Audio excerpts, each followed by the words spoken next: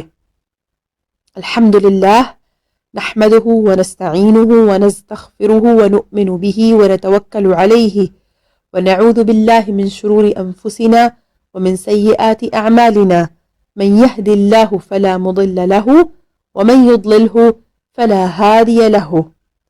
Number 20 مرد اگر امام کے سامنے ہو تو امام کی طرف منہ کرے اور دہنے بائیں ہوں تو امام کی طرف مڑ جائے. نمبر 21 امام سے قریب ہونا افضل ہے مگر یہ جائز نہیں کہ امام سے قریب ہونے کے لیے لوگوں کی گردنیں پھلانگے. البتہ اگر امام ابھی خطبے کو نہیں گیا اور آگے جگہ باقی ہے تو آگے جا سکتا ہے اور خطبہ شروع ہونے کے بعد مسجد میں آیا تو مسجد کے کنارے ہی بیٹھ جائے. نمبر 22 خطبہ سننے کی حالت میں 2 زانوں پر بیٹھے جیسے نماز میں بیٹھتے ہیں. مسئلہ بادشاہ اسلام کی ایسی تعریف جو اس میں نہ ہو حرام ہے. مثلا مالک رقاب الامم کہ یہ محض جھوٹ اور حرام ہے. مسئلہ خطبہ میں آیت نہ پڑھنا یا دونوں خطبوں کے درمیان جلسہ نہ کرنا یا اثناء خطبہ میں کلام کرنا مکروہ ہے. البتہ اگر خطیب نے نیک بات کا حکم کیا یا بری بات سے منع کیا تو اس سے ممانعت نہیں. مسئلہ غیر عربی میں خطبہ پڑھنا یا عربی کے ساتھ دوسری زبان خطبہ میں خلط کرنا خلاف سنت متوارثہ ہے. یوں ہی خطبہ میں اشعار پڑھنا بھی ناجائز ہے، یعنی اشعار نہیں پڑھنے چاہیے اگرچہ عربی میں ہی کیوں نہ ہو.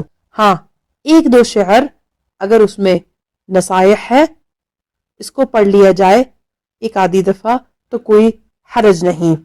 اس مسئلے پر ذکر یہ ہے کہ ہمارے یہاں متوارث چلتا آ رہا ہے کہ خطبہ ہمیشہ عربی میں ہوتا ہے، لیکن چونکہ خطبہ میں نصح و وعظ اور کبھی کبھار دین کے احکام، مسائل یا جو سوسائٹی میں چل رہے مسائل ہوتے ہیں ان کا تذکرہ کیا جاتا ہے، تو ظاہر ہے اگر کوئی غیر عرب لوگ بیٹھے ہوئے ہیں جیسے انڈیا اور پاکستان اردو زبان یا کوئی اور ممالک ہے جس میں کوئی اور زبان چلتی ہے، اور اگر خطیب صرف عربی میں ہی پڑھے گا یا بولے گا تو سننے والوں کو کوئی سمجھ نہیں آئے گی.